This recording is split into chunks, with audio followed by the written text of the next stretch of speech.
The International Code of Signals is a system of signals and codes used to facilitate communication between vessels and with coastal authorities.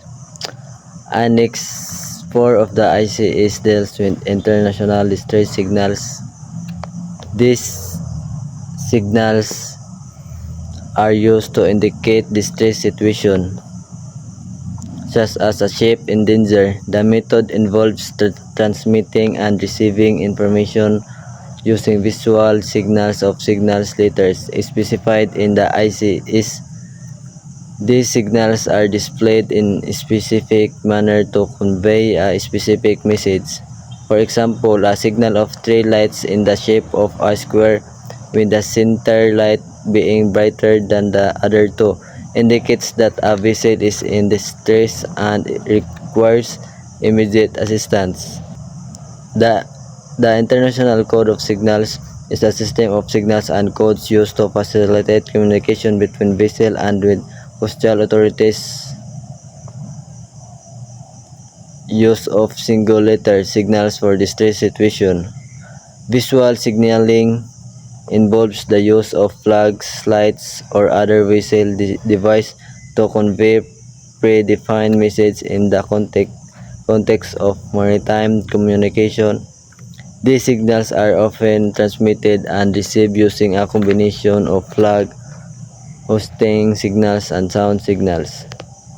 The method of transmitting and receiving information using visual signaling of signal letters specified in the International Code of Signal Annex 4 involves displaying specific visual signals such as lights or flags in a predetermined manner to convey a specific message, such as indicating a distress situation. Using single letters from the International Code of Signals is a method used for ship-to-ship or ship-to-shore communication, especially when radio silence is needed or during distress situation.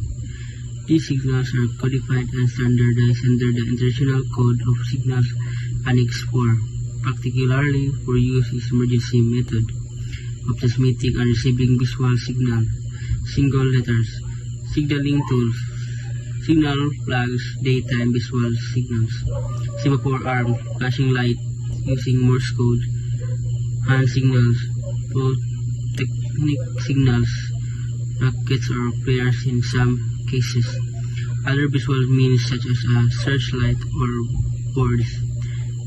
2. Single letter signals Annex 4 distress focus. Certain single letter flags or light signals carry urgent meanings, especially in distress. These include November over Charlie. This is the international maritime distress signal. When flown together, it means I am distressed and required immediate assistance. Victor, visual Morse flashing light, I required assistance. X-ray, used to request to stop carrying out your intention. Whiskey, flag or light, I required medical assistance. 3. Transmission process. The sender wants the signal flags or use flashing light to transmit a single letter message. Each flag corresponds to a specific letter and meaning. When multiple flags are used, the combination gives a more detailed message.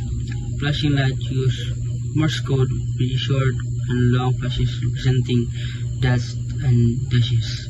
4. Reception. The receiving vessels or situation observe the signal visual. The meaning is interpreted based on the ICS table or signals. A response may be sent using the same visual method or via radio if allowed. Example of visual distress signal from Annex 4. A ship hoists the November over Charlie flag during day or uses a flashing white light repeatedly signal SOS at night. Nearby ship or shore station recognizing the signal must render assistance as a solace or safety of life at sea navigation. That's all. Thank you.